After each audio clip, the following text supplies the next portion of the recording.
Hi, thank you for coming, first of all. Well, for me, Fellini was a figure that in my life was very present. I'm born and raised in Rome.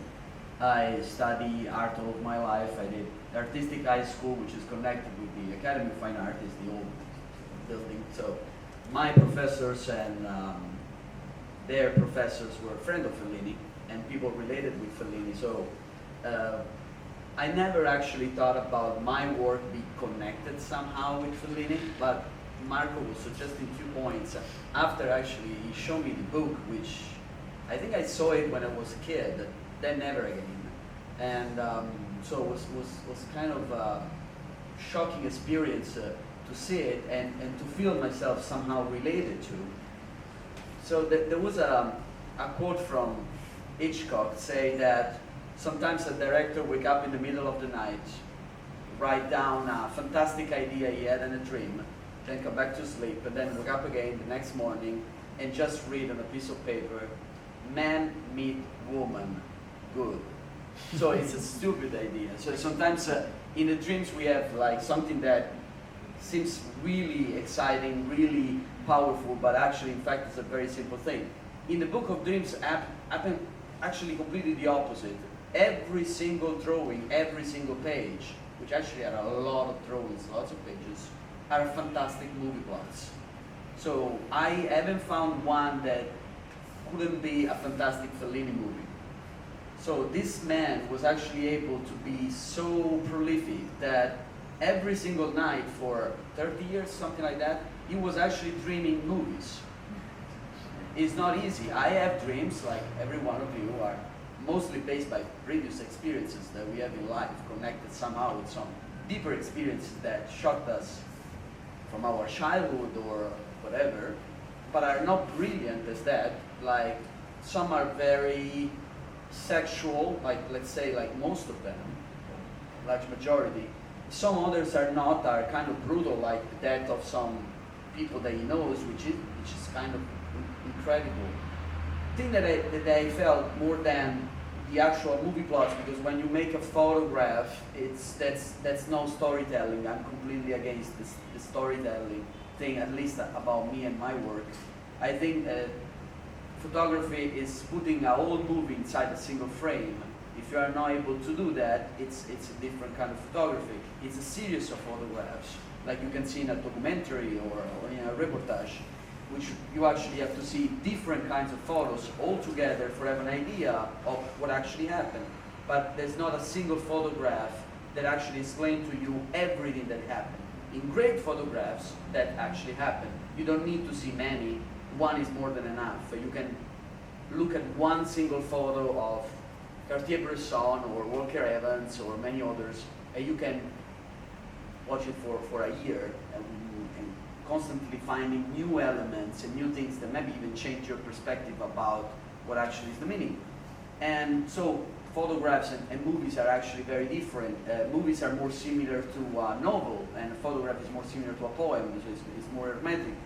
But still, there are, as Marco was suggesting, and really I never thought about it, there is a kind of a neo-realism in what I do, or at least what I'm trying to do, and the concept of women. So I just finished a book about women, which are models or semi-professional model, which is a kind of neo-realism attitude. So I don't want to say that I took it from the streets, but are people that actually I know. So there is a strong connection. So there is something that I rewatched these days before I was considering and having this conversation, that, and then I rewatched lots of Fellini interviews and said it was a very strange man. Was a very interesting personality. I can see there was someone that was coming not from Rome, from an outside, like smaller city or town, was coming to Rome and was like looking at everything that was actually Rome. Rome is a very, very particular city.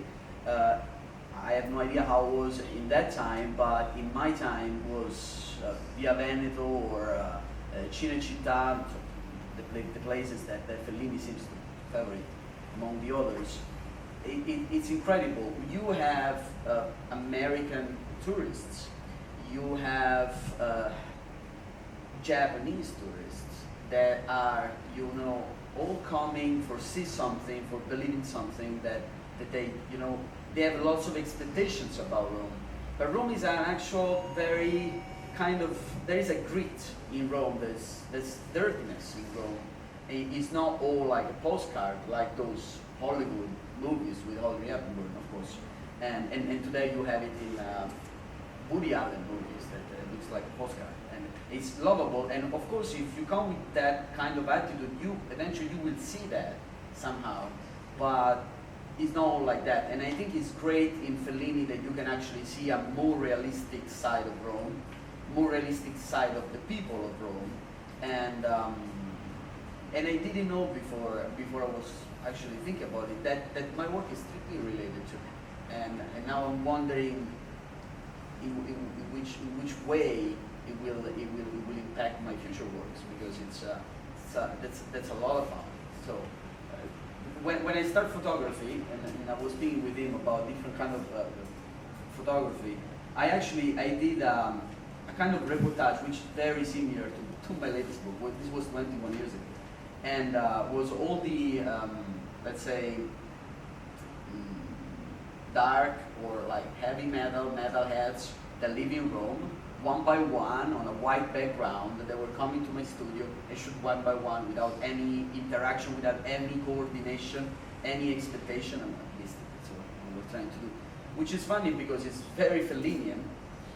There were one fat, one short, one who had tattoos in his face, one piercing everywhere, another one was very simple, very nerdy. So everyone was very different to each other. And but they were connected because they were all from Rome and all living there, and all dressing in a certain way, trying to look in a certain way, which is similar to actually my latest work. So that was it.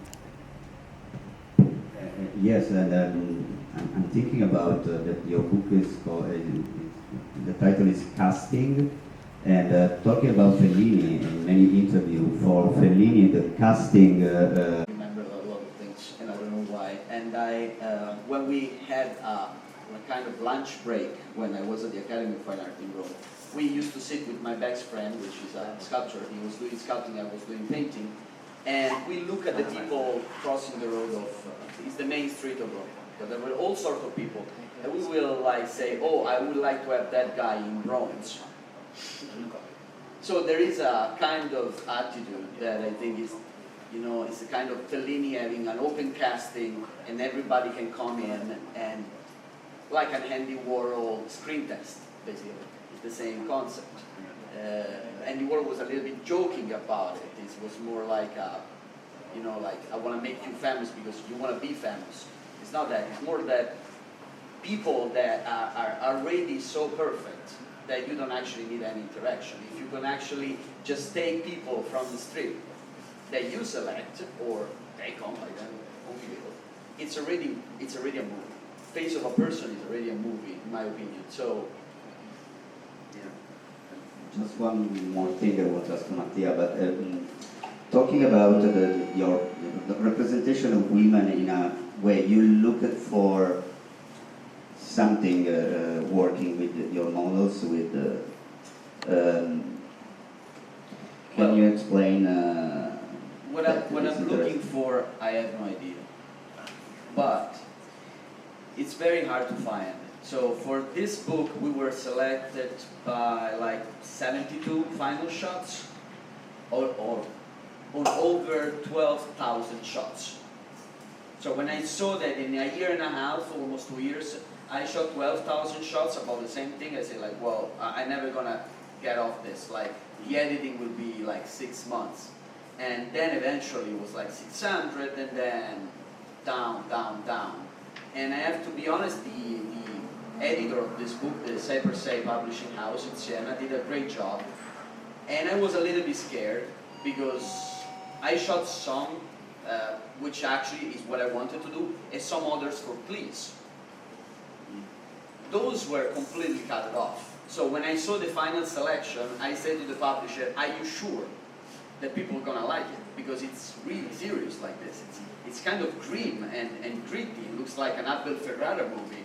And in photographs, are you sure? He'd say, yeah, because like this, it's meaningful.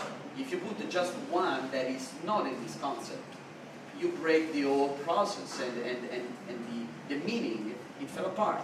So then I say, okay, I'm more happy with this.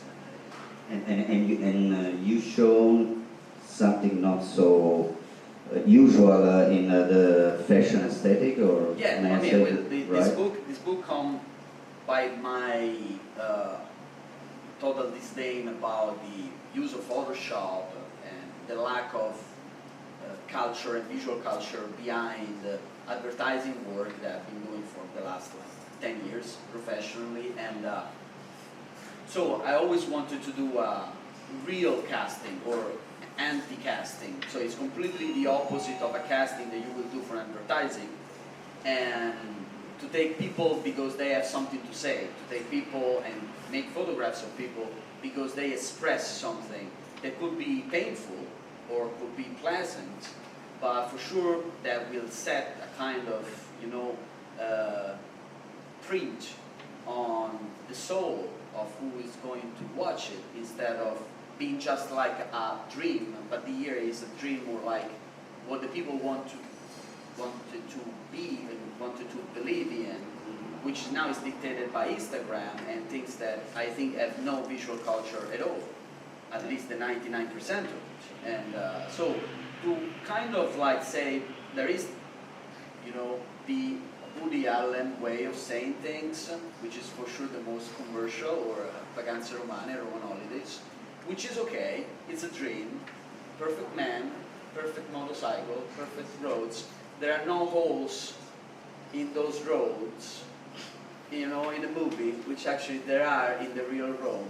And it's okay, but there's also the reality of the fact, and the reality sometimes is more beautiful than a dream. Okay, thank you. And this is, I think, that it's an interesting point. This kind of working on something that trying to take a distance from this new seriality, also in making pictures, the Instagram rules in some way. This anyway, thank you, Mattia. I give the